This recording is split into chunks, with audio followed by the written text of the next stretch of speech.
pusing-pusing, kendang tandan, ayo kita healing.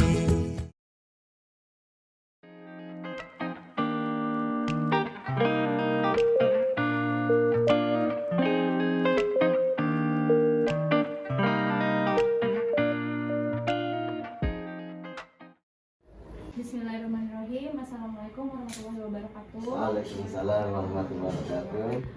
Bismillahirrahmanirrahim. Kita mulai. Di sini saya Devi Raisa Nathania dan kelompok 2 ada perwakilannya dari Aditya, Diki dan juga Mbak Siti Walila.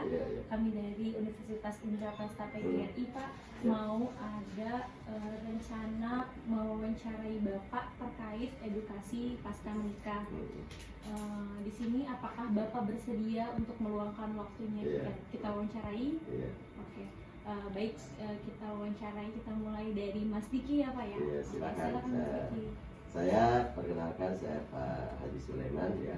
Kami ini salah satu penghulu di Kawah Kramat Jati ya, dan kehadiran adik-adik ini ya dengan senang hati Pak Haji ya, Pak Haji Sulaiman menerima dengan baik dan dipersilakan apa yang menjadi pertanyaan. Baik Pak, terima kasih banyak sebelumnya ya Pak karena udah meluangkan waktunya. Silakan. Sebelumnya Pak, saya ingin bertanya Pak. Kenalin, Diki ya? Iya. Iya. Gimana saudara Diki? Pertanyaan saya Pak, apa masalah pada pasangan suami istri yang menyebabkan perceraian? Sebelum saya jawab, saya juga perlu menanya kembali kepada Diki. Iya. Yang ada di dalam pikiran Diki itu gambaran yang ada di benak Diki, ya di pikiran Diki itu apa sebetulnya fenomena yang ditangkap oleh Diki?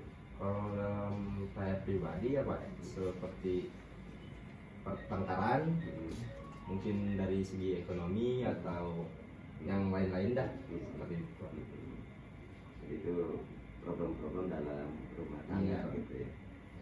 Itu tidak salah ya apa yang Diki katakan itu, tapi dalam hal rumah tangga ternyata itu masalah itu masih jadi agak sedikit apa namanya itu, kalau kita analisa itu masalah itu enggak masih jadi ada berbagai macam kaitan dengan aspek-aspek yang lain, ada kaitannya dengan pendidikan, dengan lingkungan, dengan keluarga, yang bisa mungkin karena ekonomi ya. Tapi uniknya di sini di sini, kenapa masalah penanganan pasca nikah dalam dari problem-problemnya seperti pertengkaran rumah tangga itu, ketika kita membicarakan hal ini untuk memberikan solusi itu tidak hanya satu segi, harus holistik. Sebagai contoh ya, sekedar ini untuk Devi, Siti, ya, Aditya. Mungkin premis awalnya rumah tangga ribut antara suami istri yang dilihat Diki katakan gitu ya, karena masalah ekonomi. Itu masalah. Tetapi anehnya itu Diki, orang miskin bisa berapa? Bisa cerai berapa? Tapi ternyata orang kaya juga bisa berapa? Bisa cerai juga. Benar ya? Tapi orang itu kalau Bapak lihat itu apakah berantemnya dari segi ekonomi atau gimana? Iya, artinya kalau kita dihadap-hadapkan, kenapa itu orang itu ribut, suami istri di pagi hari dari ribut, katakanlah sampai kemudian sampai cerai. Itu kan kadang-kadang ketika ditanya, Diki kenapa dia? Ya habis dia suaminya ya, kerjanya paling jelas, oh jadi ekonomi. Tapi begitu Diki kemudian itu kan Diki hanya termasuk orang kaya tapi kenapa? Itu kan jadi Diki kan jadi gitu loh ya. Ketika ngomong gitu cerai, ternyata tangga sebenarnya kaya mobiliar begitu, iya cerai. Ya. Jadi harusnya kan ketika kenapa dia cerai? Harusnya dia kaya gak cerai dong. Iya benar Pak. Benar. Ternyata bagi yang tangga sebelahnya itu bukan urusan ekonomi, urusan masalah ya kan. Jadi apa namanya tuh kemiskinan memang itu bisa dikatakan untuk cerai. Tetapi dengan hanya sekedar ekonomi yang apa tidak menjamin juga orang lestari. Ternyata tuh Siti ya nggak punya duit bisa jadi pertengkaran. Kebanyakan duit itu jadi pertengkaran. karena kalau suami nggak punya duit ya itu biasanya istri-istri itu jauh kepada suami yang nggak punya. Tapi kalau suami yang banyak duit itu nyebelin. Hah? Iya. Karena kalau yang suami yang nggak punya duit, jadi suami pengen ini kagak ada, pengen ini kagak ada. Tapi suami kebanyakan itu lagunya itu macam-macam. Ada aja tingkahnya ya Pak. Hah? Tingkahnya nggak nahan. Jadi kalau suami banyak duit itu, aduh, nggak bisa diatur. Tapi di sini Siti dan dia suami yang dulu dia pas-pasan, istrinya masih bisa gemuk loh. Oh iya benar Pak. Makanya masih tetap. Tapi suami yang kaya banyak tingkat malah jadi kurus kering. Iya benar Pak. Istrinya tuh gak tanya doang. Umur nggak Hah? umur nggak. Iya kalau yang suami gak punya duit tuh ribut-ribut tapi makan masih doang Iya istri. benar. Tapi kalau suami kaya tingkah lakunya nyebelin itu istri hilangnya selera makan. Iya udah nggak mau. Walaupun makannya banyak. Udah gitu Pak. Jadi lebih berat ya ngadepin suami yang banyak duit. Daripada suami yang nggak punya duit bener, Pak. Ya, nah karena itu demikian juga sih. Apa namanya itu istri ya ketika dapat suami yang gak tampan ya Allah gitu sama cari siapa suami malam lain tuh nggak selevel tamu satu kayaknya tuh mungkin masuk tuh di perasaan dengan dari suami yang ganteng ya kan? Jadi kalau dapat suami nggak tampan diolok-olokin dapat suami yang ganteng suaminya banyak yang ragu-ragu gitu dikira masih bisa kalau lu punya istri kan aduh gimana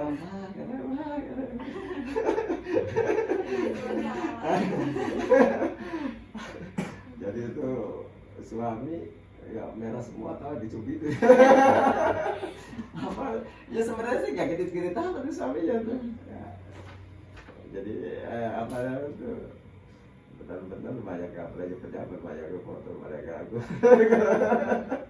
jadi dapat suami gak tamat ya kalau-kalokin ya kan kalau dapat suami yang ganteng itu ya makan hati juga. Iya demikian juga tuh dapat anak orang biasa makanya seorang istri anak orang pejabat dapat suami levelnya itu anak orang biasa ya, maka si istri ini bisa ngatur-ngatur si suami yang nurut aja tuh ya karena udah kalah kelas gitu. Tapi kan nanti tetap oleh ipar, oleh Ya, mertua, apa tuh oleh orang tua sendiri, oleh kakak, oleh ipar itu seorang wanita yang bapaknya itu kata orang pejabat terhormat dapat suami dari kalangan biasa. Itu biasanya tuh orang tua sendiri mau jadi wali juga ogah-ogahan tuh. Kalau anak gadis ya itu coba orang terhormat. Anak gadis yang dicintainya dapat suami orang biasa. Itu biasanya bapak guru perjuangan loh, ngerayu-ngerayu ngelobi bapaknya tuh. Kayak ogah-ogahan jadi wali. Sebenarnya kalau nikah tanpa wali ini kan kagak berhasil. Iya benar. Jangankan lihat pengurus kan udah jengkel. Lihat pengurus biasa pengurus kan disalamin itu bawa kalau mau mimpin pernikahan saya sama gokol ini aku lihat udah orang kaya katanya ini suaminya salah-salah kalau bisa jaga nama deh. Nah itu si istri kalau dapat suaminya itu orang biasa itu juga kebanyakan di antara keluarga suaminya bisa repot. Karena istri yang dari kalangan lebih tinggi dapat suami yang biasanya agak repot. Karena suaminya suruh ngepel juga mau, suruh apa namanya, apa, gitu ya, Pak? iya artinya tuh agak mauan gitu, terima aja gitu. Tapi kalau dapat suami yang soleh, bahkan lebih tinggi dari kadang dia juga pengusaha, itu si istri bisa dalam gambar suami, sementara dia juga di keluarga kan orang kaya. Cuma supaya lebih kaya tuh dia biasanya itu nggak pernah diperintah di kalangan keluarganya, apa juga pembantu segala macam. Tiba-tiba suami sempat merintah gitu, neng bikinin kopi. Kalau sebangsa kita suami minta begitu, ya minta kopi, ya dengan senang hati malah nawarin. Iya benar, Pak. Tapi kalau level anak-anak, kalau sampai suami minta ambilin sepatu aja, waduh itu bisa masalah itu. Bisa bikin kopi, atau bikin mie rebus, itu apa tuh? Nah biasanya kalau sesama selevel itu wanita bisa, lakinya ganteng, istrinya cantik, bapak orang tua lakinya kaya, itu wah gak boleh sama nembok tuh. Jadi bagi mereka kalau sama istri dengan suami, ya kalau di tempat tidur ya suami istri. Tapi kalau itu masing-masing nggak boleh ngatur-ngatur.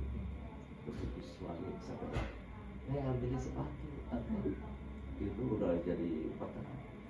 Itu jadi dalam hal ini makanya dalam pasca rumah tangga ini Pak Penghulu nanti di samping menikahkan Pak Penghulu juga itu mengatasi masalah-masalah yang begini. Jadi nanti menjelaskannya bukan sekedar nanti ekonomi, tapi juga nanti sikap, akhlak, kemudian juga keimanan. Itu harus diperhatikan.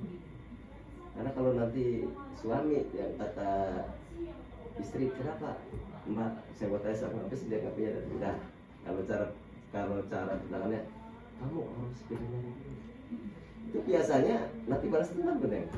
Jadi waktu suami miskin dihina-hina oleh istrinya, kemudian kita hanya memacu supaya kamu pindah dulu. Begitu nanti duitnya banyak, itu balas dendam kepada istri, bukannya menyenangkan untuk istri. Nanti dia petara, kamu dulu kan ngatur saya waktu miskin, sekarang gua jadi kaya, apa kata gue? Ketemu siapa? Mau ketemu siapa? Ini Oh, rombongan sini. Ada cerita menariknya ke pembagian nih. Ambil ke sini nanti. Ambil ke sini. Ya, jadi dalam masalah ini itu harus integratif ya. Harus demikian juga ya. Dalam rumah tangga ini ada masalah yang sifatnya fisik dan psikis. Jadi kadang-kadang nih hidup rumah tangga itu hanya urusan itu apa namanya, cara berbicara, cara bersikap. Kadang-kadang suami ngasih duit sih ngerti, tapi kalau ngomong tuh kagak enak kalau nyakitin tuh. lalu aja gitu ya. Enggak, istri dikasih duit tapi nggak ada terima kasihnya, jadi karena sikap.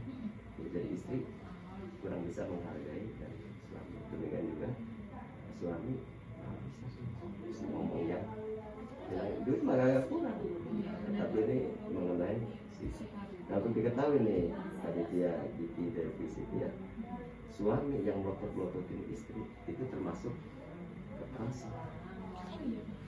Oh, itu sudah termasuk walaupun tidak melakukan tindakan kekerasan ya, Iya, kayak mukul. Sebentar itu gua mundur. udah termasuk. Kalau Ntar gua mundur masuk. dilaporkan, bisa ditangani ke polisi ya gitu. Jadi kalau polisi melotot kamu mengintimidasi itu. Kalau kita kan tahunya mungkin tindakan Ya, kekerasan jadi mukul gitu. kekerasan dalam rumah tangga bisa berupa teror psikis, bentak-bentak, marah-marah, kata-kata kotor, karena itu udah pasal itu, pasal penghinaan. Apalagi kalau fisik ya, visum merah-merah tuh, biru ya, itu juga. Jadi kekerasan dalam rumah tangga bukan hanya penpelan, itu juga kan korban seperti itu.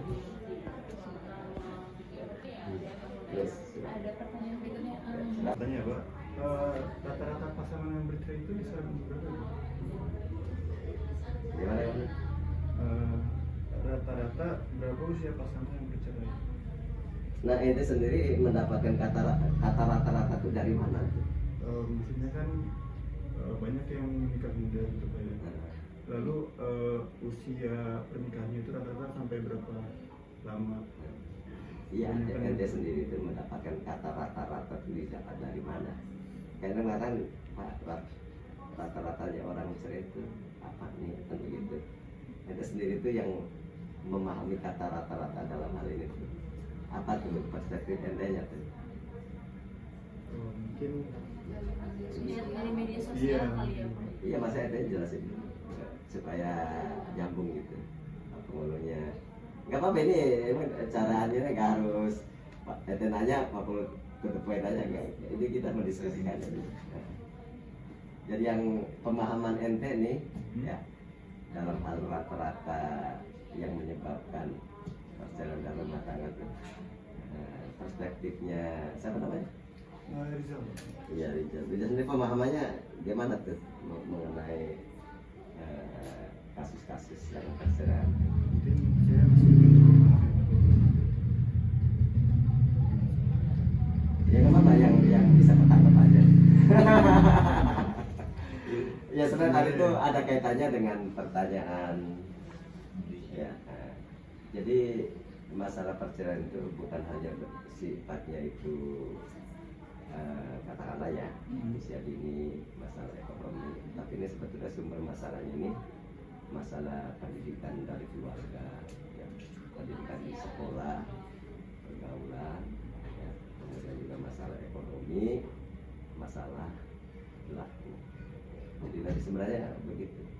Masih Iya, takut ya, Pak? iya masih terangkut. Jadi karena dia masih dalam usia dini nikahnya, belum punya wawasan gitu, dan rasa tanggung jawab, sehingga ketika ada menghadapi masalah dia buntu, percekcokan terus menerus. Udah salah aja, jadi suami juga nggak ngerti caranya gimana. Tapi biasanya juga itu kan nanti kan nggak berdiri sendiri, biasanya keluarganya, saudaranya, pada melihat lah. Jadi dalamnya juga nggak independen, ya. Begitu lihat orang tua. Sebenarnya saya juga sebagai orang tua, tapi ya nggak setuju, jadi ya istilahnya tuh. Ya coba karena udah tanggung malu apa jadi kayak dulu ya. Kita anaknya lahir juga udah. Dengan orang tuanya juga keluarganya, ya nggak salah pergaulan aja. Gitu. Jadi pada dasarnya perceraian itu tidak berdiri sendiri, ada kaitan dengan faktor lain. Tetapi nanti kan begini, tidak semua masalah itu juga menjadikan pasangan itu utama.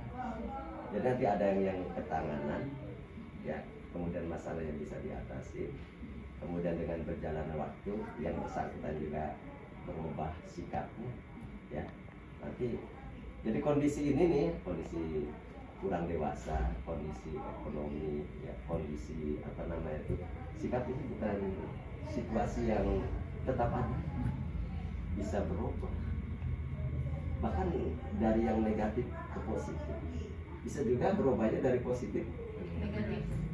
pada waktu nikah tuh nggak ada yang kuat, pendidikannya bagus, ekonominya bagus, pendidikannya bagus, pergaulannya bagus, tuh, ya kan?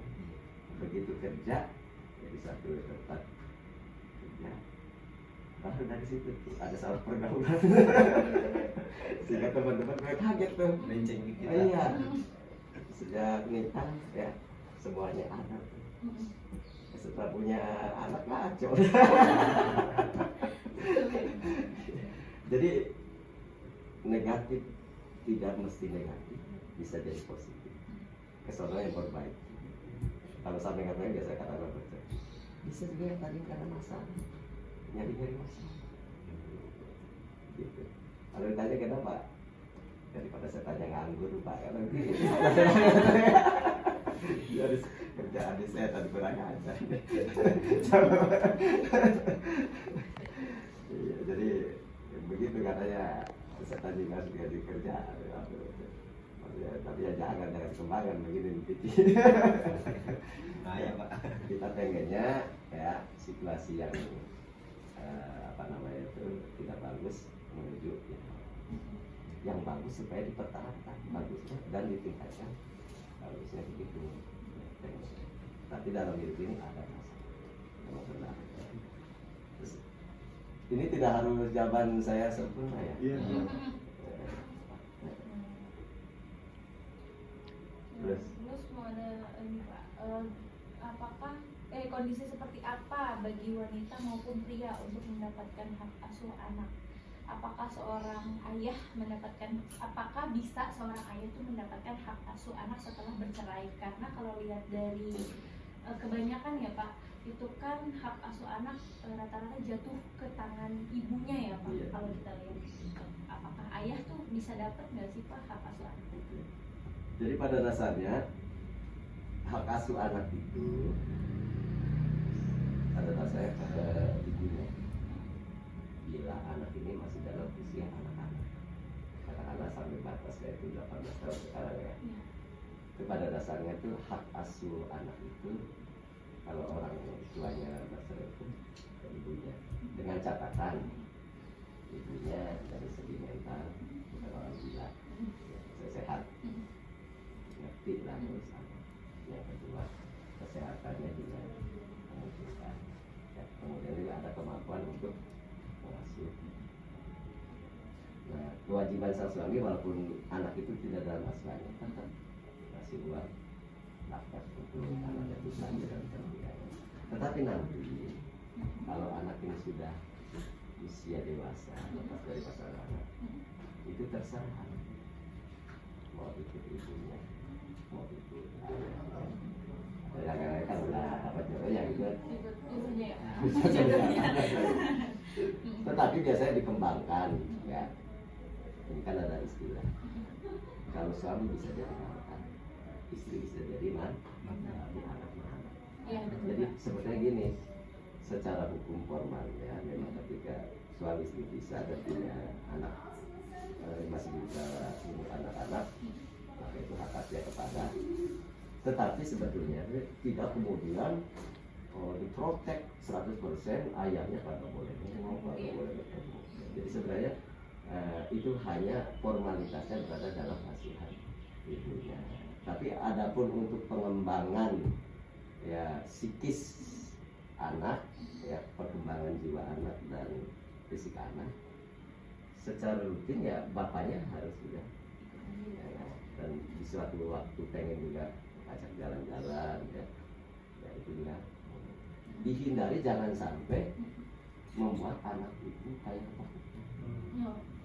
Dalam arti gini, ketika ayah kata si anak itu kemudian diambil jangan diumpetin, sehingga kemudian anak ya tadi itu kan dikenal sama ayah, kemudian jangan, kemudian itu kan anak jadi perkembangan jiwanya mengedok.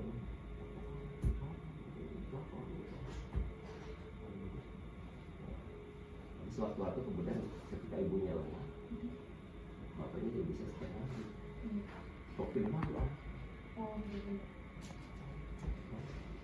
jadi anak di mana. Iya. Jadi ada keterbelahan begitu kepribadian ya, itu jangan sampai.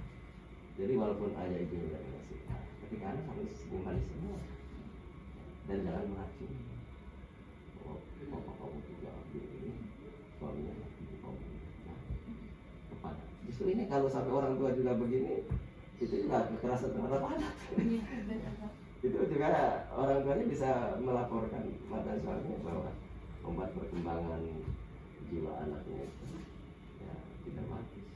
Jadi bikin masalah lagi tuh kalau suami ngiributin di depan apa tuh ibunya begitu sehingga perkembangan jiwa anak ini ada kaitan dengan komisi nasional. Jadi anak itu harus terlindungi baik secara fisik maupun sosial. Jadi hak aslinya tetap sama ibunya. Tapi kalau involnya ibunya nih otaknya lah, jadi agak bisa mengasih asupannya gitu ya, jadi anak kok becer dulu nih. Maka itu bisa suaminya mengajukan permohonan tertutup pada pengadilan. Ini kan bisa dari waktu Marsanda itu ya. Ketika itu Marsanda karena asukan Agak ini kan akhirnya jadi seperti kata suaminya itu, nggak semacam begitu. Siapa lagi? Ya. Wajib nggak sih kalau misalkan seorang itu suami istri sudah cerai, terus si suaminya mantan suaminya itu menafkahi anak? Itu harus ya, harus. Jadi dengan perceraian ibunya, kewajiban ayah kepada anaknya nggak putus Sampai dia dewasa. ya, sampai dia dewasa. Masalah pendidikan, masalah untuk makan minumnya apa itu masih. Tapi ya tentu sesuai dengan kemampuan. Tapi seringkali juga kabur tuh sih bapaknya. Saya marahin akhirnya yang nanggung itu sih ibunya. Ada juga yang begitu. Tapi kewajiban dia nggak gugur. Itu tetap wajib ya, Dia Pak? masih bisa nuntut tuh si ibunya gitu ya.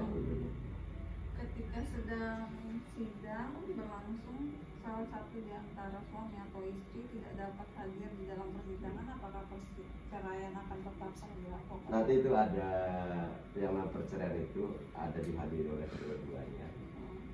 Bisa juga diurus langsung, bisa juga mau ke surat kuasa pakai pengacara.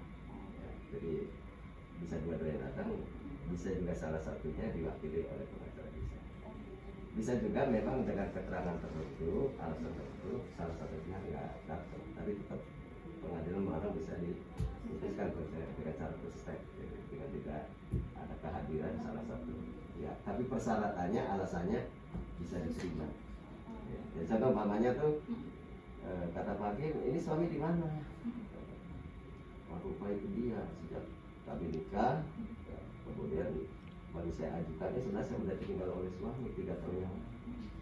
Jadi kontak keluarganya di mana kemarin, dibilang enggak. Maka dengan alasan enggak diketahui. Kalau dibilang mati enggak ada makan.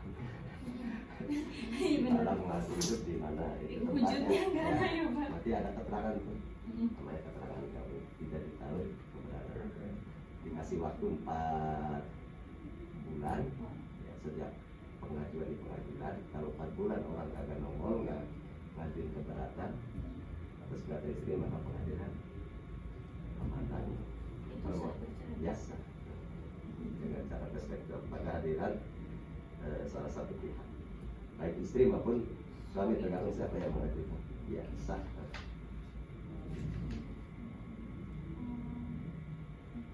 Jadi ukuran di pengadilan itu nanti hakim yang uji. Ada hadir aja, kalau hakim nggak terima ya kagak sampai. Jadi tidak semua perceraian juga itu dikabulkan. Tidak semuanya. Ya orang cerai itu tidak semuanya dikabulkan. Jangankan nggak ada selalu ada juga belum tentu. Kenapa bisa kayak gitu? Hah? Alasan apa sih Pak yang nggak diterima? Jadi gini, ada alasan yang menurut kita yang bukan ahli hukum ya bisa diterima. Ada ini yang namanya hakim itu punya hak penafsiran sendiri. Apa kata dia? Walaupun kata kitanya nih, utamanya kalau pengadilan sambung, menurut kita aja hukuman mati. Itu kalau sampai hakim mengatakan bebas juga bisa aja. Jadi antara kita baca di pasal di buku pidana tuh dengan Pak Hakim itu nggak ada yang 100% sama itu. Ya. Ya walaupun kita kalau kita dibaca bukunya tuh kayaknya begini. Kalau kita yang bukan hakim, saya mahasiswa dosen, tapi nanti hakim itu lain ya, bagaimana? Jadi kalau hakim itu ya punya menafsiri hukum dan menetapkan. Jadi menurut kitanya kayak cepet nih perceraian bisa. Kayak perceraian anaknya Pak Harto, Ibu Halimah sama Pak Mokhtar Mojo yang sama yang tadi itu. Waduh lama banget tuh. kita pertama banding sampai pas hari lama.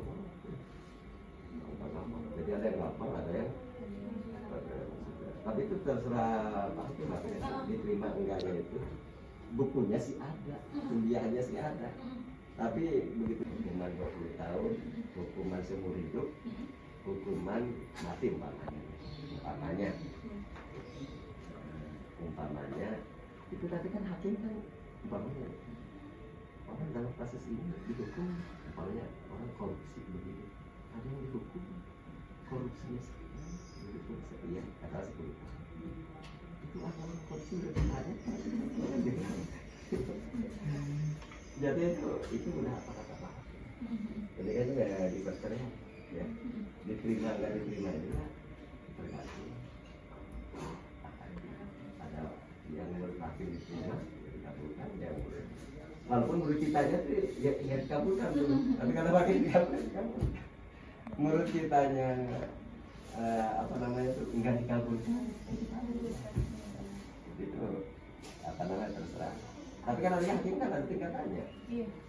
Bahwa kita nih bersengketa suami istri, kata suami saya nggak mau cerai, suaminya pengen cerai, ya bisa diceraikan. Tapi kan kalau istrinya keberatan, bisa keberatan ke pengadilan tingkat banding. Kan pengadilan bertahap tuh nih. Iya benar. Pengadilan tingkat pertama tingkat kabupaten kota, pengadilan banding tingkat provinsi, nanti pengadilan apa namanya itu, tingkat Mahkamah Agung, ya sampai nanti peninjauan kembali. Ya, ada kasasi, ya, pertama banding kasasi peninjauan kembali. Ya, kita jadi bisa cepat bisa dikabulkan bisa.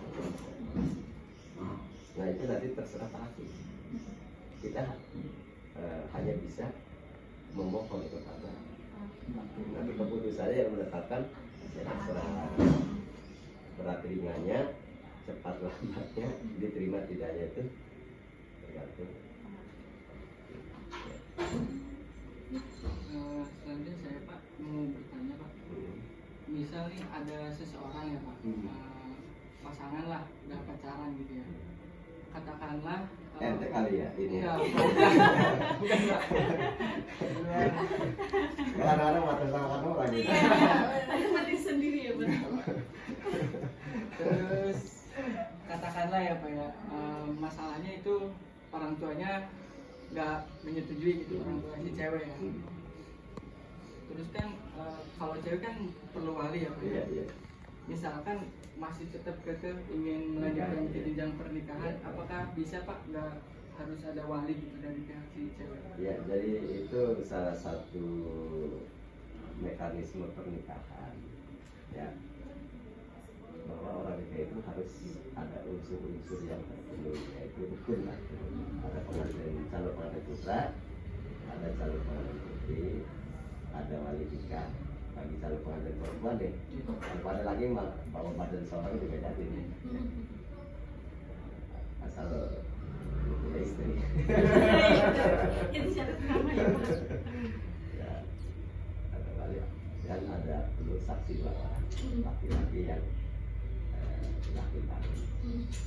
Kalau pamannya ada orang calon suami, kalau perlu saya mau nikah. Calonnya mana? Ntar baru cari ya itu kan. Harus definitif, harus diajuin kan. Istri saya namanya ini, datanya ini, ada PKP keluarga, surat yang dari kelurahan kan begitu. Demikian juga suami istrinya ada calonnya. Nanti Pak Paulus siapa yang jadi wali nikah? Ayah.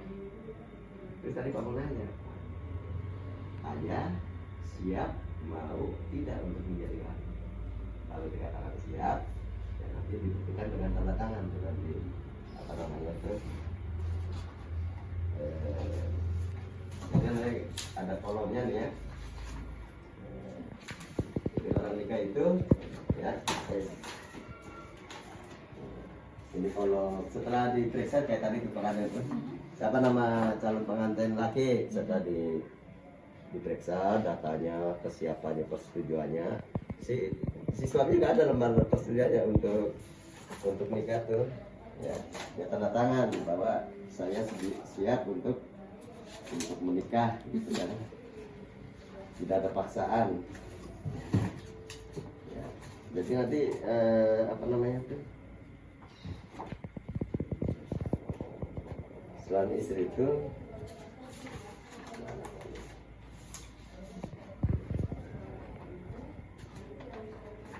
harus tanda tangan di dokumennya dulu, harus ada persetujuan masing-masing bahwa nikah ini atas kerelaan, bukan atas paksaan ya, bukan atas paksaan. Berarti kayak surat pernyataannya Pak? Iya, surat pernyataan ada. Nah, dua-duanya saya setuju untuk nikah ya, setuju untuk nikah. Nah, nanti walinya juga bapak siap untuk nikah kayak ini baru bisa, tapi bapaknya kan belum dipanggil ini baru. Jadi ini kedua udah sepakat nih ya, hari nikah dengan tanda tangan. Nanti walinya sebelum hari pernikahan wali juga tanda tangan siap untuk jadi wali nikah. Nanti pada hari hanya bapaknya tuh tanda tangan tuh, jadi pengantin putra putri ya, wali saksi tuh. Maka ini legal pernikahan ya, Pak Penghulunya tidurnya tenang, pengantin tenang bro. Kalau Pak Penghulu nikahin pengantin ya, wali nikahin belum tanda tangan. Ini sebabnya Pak Penghulu siap-siap nih, bapaknya datang bawa polisi. Pak Penghulu ngawinin anak saya tanpa saudara saya. Maka dari itu apa namanya tuh, pengantin itu kalau wali nikahnya ditanya, bapak kamu setuju nggak? Bapak saya setuju nih. Alasannya apa? Ya menurut kami ya sih Pak berdua nggak ada alasan. Ya saya juga, orang tua saya ekonominya segini, saya juga nyari istri yang kayak gini. Orang tua saya juga levelnya segini, saya juga nyari orang biasa sama lah begitu.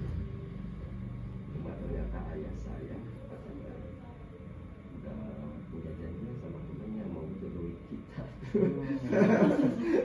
Istilahnya tuh, bapak ya. Nah sebenarnya dari segi persyaratan pengantin itu nggak ada yang kurang. Ya. Sebenarnya Pak Penghulu sendiri juga jangankan orang tuanya pengantin, kalau dapat calon mantu Pak Penghulu aja bisa nggak setuju loh terhadap pernikahan pengantin. Jadi jangan merasa Pak Penghulu aja, tidak semua orang nikah itu. Kalau Pak Penghulu kagak yakin ya jadi nolak. Kalau walaupun orang tuanya itu setuju ya, Pak Penghulu kasih opini kepada pengantin. Kalau suami ini malah apa nih? Nggak pintar.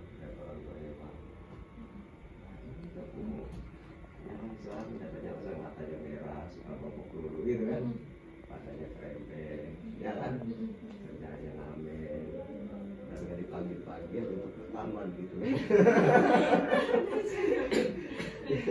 Kalau ditanya nggak pelawak-pelawak, ditanya karena mabok kok. Udah Pak Penghulu kagak mau nih. Ada yang nggak serta-merta, Pak Penghulu manggil dulu orang tuanya. Itu kan bapak ibu ditanggung jawab anak di masa depannya, iya kan? Nah, rumah bikin mana? Jadi orang tua perempuannya tuh kalau orang lelaki ya, masalah. Nah, tapi kalau Pak Penghulu nanti dengan alasan itu, kalau mereka yang suka rela dan anaknya juga setelah kasih masukan, diperbaiki dulu biar ingatannya normal dulu. Kalau antara Pak Penghulu dengan wali nikah nih pasal gini nih, lakinya kan perempuannya pada kerja ya, cuma karena tidak punya salon nggak. Bagi penghulu nggak ada keberatan karena sama-sama udah siap lahir batin ya, fisik mentalnya tuh udah memenuhi. Begitu orang tuanya nggak mau jadi wali nikah, ya Pak Penghulu kasih peringatan kepada lapan, Pak ini dari segi kita kantor, anak bapak nggak ada halangan menikah, tinggal bapak aja. Ya. Kalau bapak nggak mau nikahkan, ya saya kembalikan kepada anak bapak. Begitu setelah orang tua dipanggil juga mau datang, bapak mau datang ke sana juga nggak mau tanda tangan. Ya udah saya bilang sama pengantinnya, karena bapak kamu nggak mau, maka kalian harus mengajukan permohonan ke pengadilan itu untuk menunjuk penghulu kepala KUA sebagai wali pernikahan kalian menjadi wali, dan otomatis hak perwalian ayah kandungnya ya, dibekukan. Nanti pengantin itu mengajukan ke pengadilan kepada majelis hakim bahwa kami atas nama ini, bahwa kami akan melaksanakan pada tanggal sekian di kalau terhubung wali nasab saya menolak ini tidak berkenan dan menolak pernikahan kami mohon untuk menunjuk penghulu lama-lama jadi sulit untuk menjadi wali hakim. Nanti hakim sesuai dengan permohonan itu mempelai memanggil bapaknya. Kalau sekali nggak datang, dua kali nggak datang, ya nanti hakim berarti bapaknya nggak mau. Bisa juga datang, nanti diuji oleh hakim. Saudara sebutkan nama siapa yang benar sebagai ayah dari apa alasan bapak nggak mau? Kalau alasannya ya, melekat pada calon pengantinnya umpamanya kelakuannya memang tidak benar, mabuk, judi, narkoba, ya kan, pengangguran, ya kan, kriminal, sedikit, maka bisa aja Pak Hakim menyetujui itu bapaknya, nanti bapak benar, ya. Harusnya juga begitu, ya. Jangan sampai menyerahkan anak bapak ya kepada bencana, iya kan? Anak dilindungi, ya, dapat masih seenaknya gitu ya, suami kan, Pak. anak kita waktu jatuh dari sepeda kecil aja ayah ibu berantem gitu, kan begitu perawat mau diserahinnya ke orang kecil kan, jadi lebih baik hakim sepakat dengan kepada pengantin bahwa kalian ya tidak layak untuk menikah, kan begitu. Tetapi kalau bapak dipanggil, mantu bapak nih gelarnya sarjana tukang insinyur, umpamanya kerjanya bagus, gajinya pintar, ibadahnya, gitu kan? Udah sepupu, udah selevel dengan bapak. Nah sementara yang pilihan bapak juga ya, artinya tuh ya sebenarnya sih ya sama-sama juga, tapi anak bapak cocoknya sama tidak. Nah, bapak dikasih waktu untuk mikir-mikir nerima apa enggak, gitu kan? Kalau nggak nerima sampai minggu depan, pengadilan akan mencabut hak perwalian bapak untuk diserahkan kepada saudara. Bapaknya tetap saya menyatakan tidak akan menikahkan anak saya, menolak ya. Ya udah, hakim nanti berdasarkan pertimbangan ini, alasan ini, hakim dewan hakim memutuskan bahwa permohonan calon pengantin nama ini atas orang tuanya untuk mengalihkan hak waris ke KUA disetujui. Nanti hakim membuat keputusan tuh setelah kami menerima permohonan dari calon mempelai nama ini dan setelah dipanggil wali nikahnya, nasabnya begini, wali nasabnya alasannya bisa diterima dan dia bisa untuk menikah, kami menunjuk memerintahkan kepada saudara penghulu kepala KUA Kramat Jati untuk melaksanakan pernikahan nama tersebut ya, di kantor saudara. Nah, nanti Pak Penghulu dapat surat itu. Sampai hari hanya tetap Pak Penghulu calling tuh orang tua, Pak, kami Penghulu udah dapat surat mandat dari pengadilan untuk berbeda. Tapi sampai hari hanya kata Penghulu, kalau bapak datang dan mau nikahkan, surat mandat nggak dipakai, tetap bapak yang menikah. Tapi kalau sampai hari hanya meja, Pak Penghulu dari depan meja, terhadap depan saksi, neng waktu sudah dengan permohonan bapak gak muncul, ya, ya saya sebagai pejabat, misalnya akan melaksanakan penegak hukum. Kalau bapak sampai datang, ya balik-balikin meja, bapak bisa tangkap polisi. Udah nggak bisa lagi tuh. Kalau bapak udah sama begini, bapak ya kan? Iya, benar. Bapak bisa panggil polisi tangkap tuh. Tapi kalau bapak nggak ada mandat dari situ, bapak polisi kan lari. Bapak lari, istilahnya tuh nggak berani bapak. Ya mau balik-balikin meja juga ya sah-sah aja tuh. Tapi karena bapak udah dapat surat pengadilan, perintah pengadilan, dan bapak itu ya hanya bisa kalau mau dijawab. Tapi kalau untuk balik-balikin meja ya kayak gitu. Ada yang nggak setuju bubarin itu nggak bisa. Ya hanya dikasih batas untuk melaksanakan. Tapi kalau dia nggak melaksanakan, menghalangi nggak bisa. Ya, paham ya? Jadi gini Neneng, pertanyaan itu tidak harus ditanyakan semua, nanti cuma bisa dicari di Google. Saya hanya ngasih motivasi kepada dia di Siti Rijal ya, karena jadi mahasiswa, pemuda masa depan, jadi seperti yang benar. Yang baca buku, tidak atau yang baca buku, atau baca jurnal apa tuh. Sebenarnya untuk kuliah menuntut ilmu itu jangankan kalian kuliah. Jadi untuk kualitas diri itu pada dasarnya nggak kuliah pun sebenarnya nggak jadi salah. Menuntut ilmu itu kayak Pak kuliah walaupun udah sarjana, kalau di sini ya tetap ngapain betul maju kita segala macam istilahnya tuh. Dan untuk jadi orang internasional juga tidak harus karena itu adalah formal ya. Jadi sebenarnya kualitas. Tapi ini dengan kuliah itu membantu. Tapi nanti akan ditentukan pada kualitas. Jadi itu sebenarnya lulusan UI, lulusan UGM akan dikembali ya, lulusan UNERA, UIN segala macam.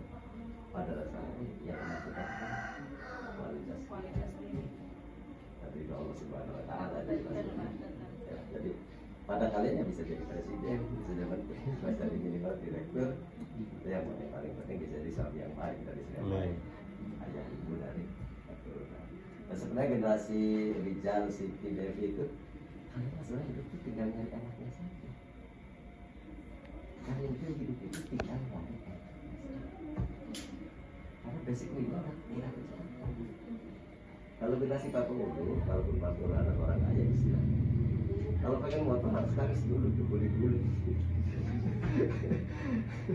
Iya, ada pengen motor di samping susah nyari motor zaman generasi Pak Penghulu di toko-toko tertentu gitu.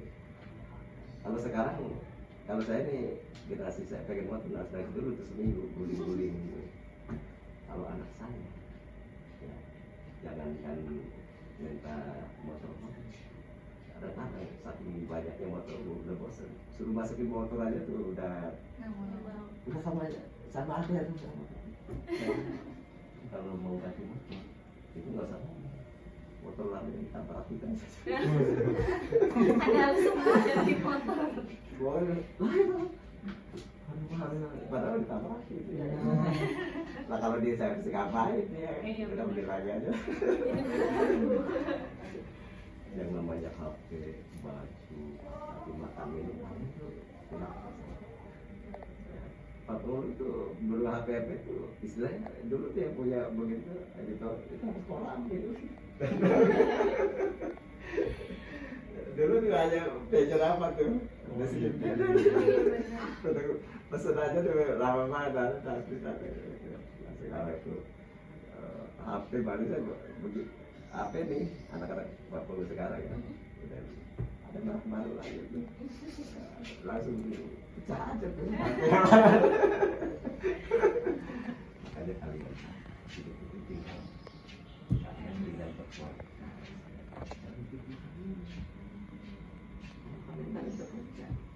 Makan kebaguan kayak gini. Pakaian juga generasi kalian Pak Penghulu ada tuh anak ibu dan anak bajunya itu udah selebar ini bisa bikin toko baju. Yang namanya produk itu selebar. Ya deh kalian makan kita udah apalagi kita Penghulu kan makanan banyak aja kalau nggak masak dari mana ada belum masak tetap aja pesan kayak kalau Pak Bolo waktu remaja dibanding orang gara-gara makan di SD apa itu karena telur aja bagi juga ayam ya satu itu harus ada separuh dada separuh gitu kalau saudara kita yang selamat makan atau bagian lain nanti orang lain makan udah dibagi giliran anak sama Pak Bolo juga malas marah gua marah suruh makan aja susah banget belum kan belum tak dulu bayangin ya jadi kalau dulu kita marah di marah gara-gara rebutan makan sekarang kita nyuruh makan aja dong ya nanti giliran makan keluar lagi ya mas Iya, bisa keluar. Padahal itu masak. jadi kalian mah hidup ini harus nyari kemuliaan jangan nyari makan ya untuk makan kan untuk jajan kan nggak bisa orang tapi kalian hidup itu harus jadi orang bedanya orang nyari makan nyari duit sama orang orang bedanya gimana? Kalau orang nyari performa otomatis kan makan minum rumah mobil kan tersedia tapi kalau orang nyari makan baru-baru kaya makan aja belum puas jadi kayak umpamanya kayak Pak Jokowi kunjungan ke Medan ke Sumatera Kalimantan nggak usah ngomong nanti saya makan di mana udah disiapin tapi kalau level kita mau camping ya siapin tapi gimana tuh jadi kalau orang corona makan minum kendaraan ini nggak usah disini jadi kalian tuh yang ini makan dulu mobil dulu apa itu makan dulu tapi kalau kalian punya kerja iya bawa ijazah susah lebih baik kalian tuh usah sama usaha sendiri ya Pak. ini kamu generasi kalian lihat kerjaan mereka cepat kita tahu nggak di ijazah orang tua tuh kapong anak kapong itu ya kalau kuliah nih dari 100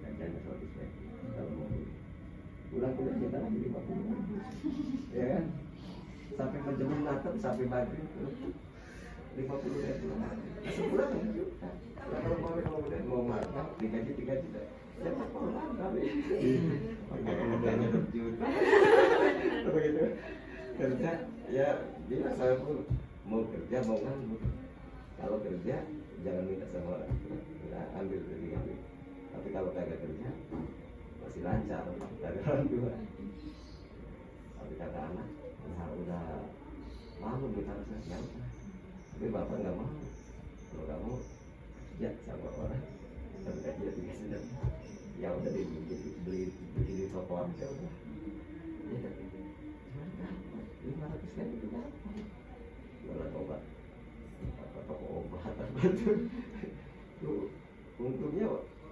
50% balik dia jadi nyari orang kaya itu masih basicnya ada dia si anak nih ketika jualan nih jangan mikirin makan orang makan nggak ada jadi udah pokoknya tinggal memajukan aja beda dengan orang dulu udah modalnya dapat utang makan minum kagak ada sehingga begitu nggak ada pembeli nih panik nih kalau generasi sekarang kan sebenarnya dimodalin makan minum aja bagus makanya kita generasi kalian itu makan minum bosan kalau tidak bisa tapi kalau bang bisa tapi kalau bang ente ada keahlian ya bisa mau jadi dosen jadi pengajar jadi penulis jadi youtuber atau segala silakan jadi jangan kemudian pusing ya hidup kalian jangan nggak boleh pusing tinggal senang nyari perform ya begitu terus sholat ngajinya yang ngaji ini ya Rizal gimana sholat ini Alhamdulillah. Alhamdulillah kan belum yakin. Ayah ibu orang mana Jan? Kenapa? Ayah ibu orang mana? Kalau ayah orang Sunda Pak. Enggak. Ibu? Ibu Jakarta. Ya, kalau anak ini, jadi kalau kita sholat ngajinya perjalanan kita akan selalu karena itu tadi tuh sebelum kerja kita pusing, kebanyakan kerja juga pusing, belum punya duit pusing, Punya duit banyak punya juga duit, nggak punya jabatan, lalu setelah punya jabatan darah tinggi, benar Pak. makanya semua itu penting. Ya, Oke. cukup ya. Cukup, terima kasih banyak ya Pak. Silakan ditutup lagi, siapa yang mau nutup? Gantian. Gantian. Baik Bapak, terima kasih atas wawancara hari ini. Sangat membantu untuk memenuhi tugas dari kelompok 2 selaku dosen agamanya Pak Edi. Dengan ini saya tutup wawancara. Ya. Terima kasih banyak Bapak sudah Ya, sama-sama ya, dan apa yang saya jelaskan sudah ada manfaatnya. Amin. Bapak, pastinya ada manfaatnya Bapak. Terima kasih banyak Bapak sekali lagi. Ya. Saya tutup. Assalamualaikum warahmatullahi wabarakatuh. Waalaikumsalam. Siapa yang mau kirim? Minta Thank you,